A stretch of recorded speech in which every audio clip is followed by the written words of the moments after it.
Hello, എനിക്ക് വീട്ടിൽ നിന്ന് ചെറിയ മുള വന്നിട്ടുള്ള ഒരു ഇഞ്ചി കഷ്ണം കിട്ടിയായിരുന്നു. അപ്പോൾ ഇതേപോലെ തന്നെ ഒരു മുള വന്ന ഒരു ഇഞ്ചി കഷ്ണം ഞാൻ 2 ദിവസം മുന്നേ ഒരു ചെടിച്ചട്ടിയിലും കണ്ടിട്ടുണ്ടായിരുന്നു. അപ്പം ഞാൻ അതും കൂടി പോയി എടുത്ത്. ഇതാകുമ്പോൾ പച്ചക്കറി വേസ്റ്റൊക്കെ ഈ ചെടിച്ചട്ടിയിൽ ഇടുമ്പോൾ അതിൻ്റെ കൂടെ വന്ന് കിടക്കാൻ ചാൻസ് ഉള്ളതാണ്.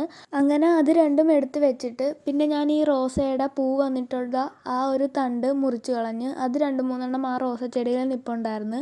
അതെല്ലാം മുറിച്ച് കളഞ്ഞിട്ട് പിന്നെയും ഇഞ്ചി നടാനായിട്ട് പോയി. അതിനുവേണ്ടി ഒരു ഗ്രോ ബാഗ്, ഇതിൽ നേരത്തെ എന്തോ നട്ടിട്ടുള്ളതായിരുന്നു, പക്ഷേ ഈ മഴവെള്ളം വീണ് അതെല്ലാം പോയി. അങ്ങനെ ആ ഒരു ഗ്രോ ബാഗിലാണ് ഇത് നടാമെന്ന് വിചാരിച്ചത്. അതിനുവേണ്ടി ഈ കൈക്കോന്തി വെച്ച് മണ്ണൊന്ന് ഇളക്കി കൊടുത്തിട്ട് അതിലേക്ക് ഈ ഇഞ്ചി നട്ട് കൊടുത്തിട്ടുണ്ട്. ഇതിൽ ഒരു ഇഞ്ചിയുടെ മുള കുറച്ച് വലുതായത് കൊണ്ട് അത് പിടിക്കുമെന്ന് തോന്നുന്നു. മറ്റേ മുളയുടെ പുറത്ത് എന്തായാലും മണ്ണ് വീഴും. പിടിച്ച് കിട്ടുമോയെന്ന് അറിയത്തില്ല.